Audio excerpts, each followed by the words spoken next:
আরে 9-10 টাকা বেচার কাজ, 9-10 টাকা বেচে কয় টাকা হয়? আরে সবগুলো কি তোর পটল? না ভাই, সব না, 30 কেজি মতো ওই ঢাইলে এখানে রাইখেছে। টাকার জন্য দাঁড়াই রয়েছি ভাই, আসলে টাকা নিয়ে চলে যাবো। এই কয়টা পটল হয়েছে তোর? আমার 2 ভুঁই মিলে 1 গাড়ি পটল হয়েছে। তারপরেও না মজা পাচ্ছি নে। এর থেকে ভালো ফলন হওয়ার কথা ছিল।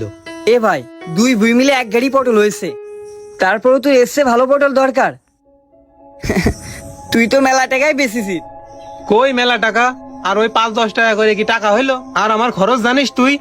তোর ভাবিরই প্রতি মাসে 20,000 টাকা ওষুধ খরচ লাগে। আর ছেলে পেলে পড়াশোনা খরচ তো রয়েছেই। আর মা বাবার কথা তো বাদই দিলাম, তাদের প্রতিদিন 1,000 টাকার উপরে ওষুধ খরচ লাগে। শান্তি আছে আমার আর? এ ভাই, সবই ঠিক আছে, সমস্যা তো পরিবারের সবারই আছে। তারপরেও তো তুই অনেক টাকাই বেশিস, যে আবাদি করিস কম বেশ লাভ করিস, কোনোবার তো লস করতে দেখিনি। আরে কই, আমি কোনোবারই আবাদ করে শান্তি পাইনি, কয়টা টাকা জমাতেও পারিনি। কি শিল লাভ হচ্ছে?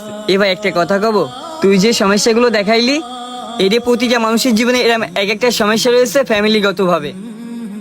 কিন্তু সবচেয়ে বড় সমস্যা তোর কি জানিস? তোর আল্লাহ যা দেয় তুই ওই নিয়ে শুক্রিয়া আদায় করিস নে। এই জন্যই তোর মনে সবসময় এই হাহাকার, সবসময় পেরেশানি থাকে। আরে শুক্রিয়া তো তখনই আদায় করব যখন আমি ভালো থাকবো। আমি তো কোনো সময় ভালোই থাকিনি। এ ভাই, হাসিছি, কিছু মনে করিস নে ভাই, মানে তোর কথা শুনে আমার হাসি চলে আসে। তুই ভালো থাকিস নে, তার মানেই তো তুই আল্লাহর উপর ভরসা করিস নে।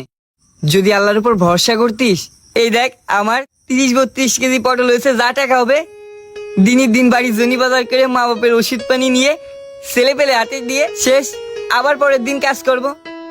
আমার সঞ্চয় করতেই হবে এমন কোনো চিন্তা নেই, এই জন্য আমার টেনশনও নেই। সঞ্চয় করবি নে, তাহলে তুই পরবর্তীতে চলবি কি করে? এ ভাই, নিজের উড়ে না দিয়ে, নিজের সকালাত পূরণ না করে সঞ্চয় করলেই হবে? যখন অনেক কিছু করা হবে, তার থেকে কিছু থেকে যাবে, ওই দিয়ে সঞ্চয় হিসেবে রাখবো। আচ্ছা, এই কথা বাদ দে, চল আজান দেশে নামাজটা পড়ে আসি। আরে না না, আমার বাজারে কাজ রয়েছে অনেক, বাজার ঘাট করব, বাড়ি যাব। এ ভাই, আমিও বাড়ি যাব, 2 ভাই চল নামাজটা পড়ে একসাথে বাজার করে বাড়ি চলে যাবা না?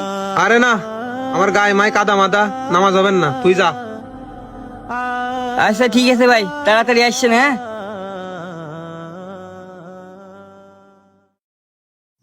এ ভাই, কিরে, কাজ শেষ তোর? আরে কাজ তো এখনো শেষ হয়নি, ওই ব্যাপারীদের সাথে বসে পড়ে আড্ডা দিচ্ছিলাম। আর কালকের বাজারে কি অবস্থা তাই খোঁজ নিচ্ছিলাম।